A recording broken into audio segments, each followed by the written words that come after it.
And it is an important story for people to understand because this can happen to anybody.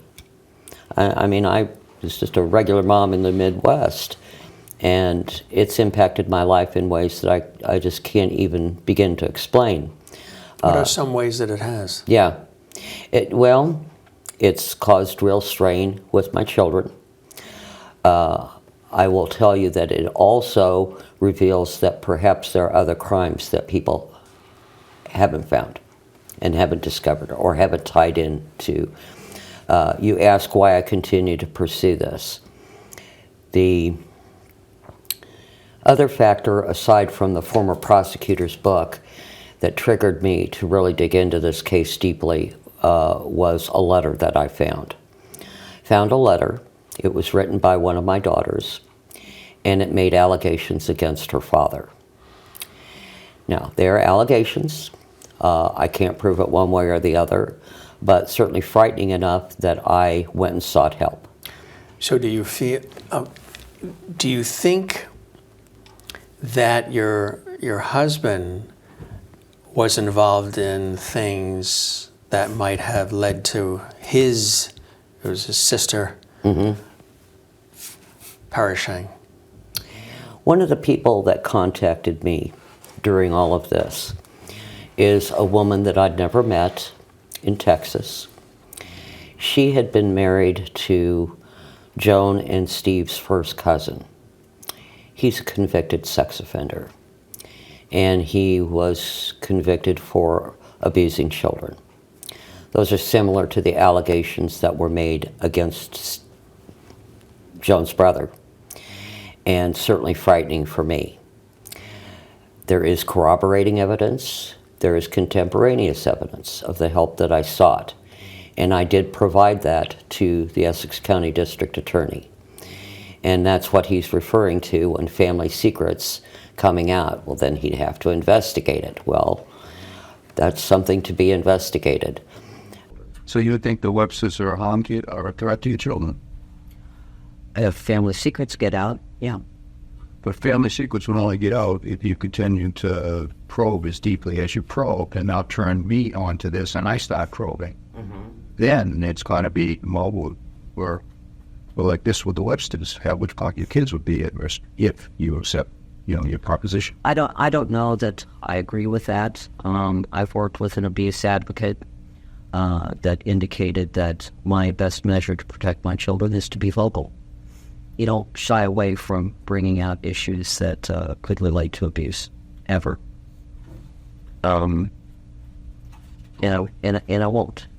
Everything that I brought forward, both in that past meeting and today, there are other things that can corroborate what I have said or documents I brought forward, every single one of them, including the letter my daughter wrote. There are counselors that was taken to, and people that verify that letter was written by my daughter and the implications of that. I personally, with my own personal knowledge and experience and understanding the behavior patterns now that I couldn't really recognize at the time, I'm not the only one that experienced them. So did the woman that had contacted me in Texas, who was married to Joan's first cousin. And there is a family pattern of behaviors. What she expressed was almost like listening to her tell my story. So those are things that Joan would have known. And this was a very image-conscious family. If secrets were to come out, they would have been disgraced, shamed, and yes, because of the way they are, they're just conscious of who they are and how they're presented. Everyone naturally, including myself, empathized with the Websters. What a horrible thing to go through. A missing child, never speaking to them again. No holidays, no weddings, everything that you think of that you share with family. Well, those are things that this family has tried to deprive me of with my children. Do you feel there's been witness tampering, intimidation, and documents that still to this day have not been released? Absolutely, absolutely. The case that they tied this to was a woman by the name of Marie Iannuzzi. When I went through those records, I was just astounded on the discrepancies that I found there. For example, there was an eyewitness that placed their suspect, Leonard Paradiso, more than half an hour away in an entirely different location. They just completely ignored the evidence that they had. They had evidence that absolutely pointed a finger at the woman's boyfriend. It was a crime of passion. They whitewashed it. It was disgusting to read what was going on during the trial on how the prosecutor, Tim Burke, was distorting the facts and just totally erasing what probably happened to that poor woman. So another life that was impacted. The documents, as I said, they were everywhere. They were in all different locations, trying to find them and put them together and piece them together. The final pieces of the puzzle sit with the current custodian in Essex County. They have records, but they were also missing a lot of records.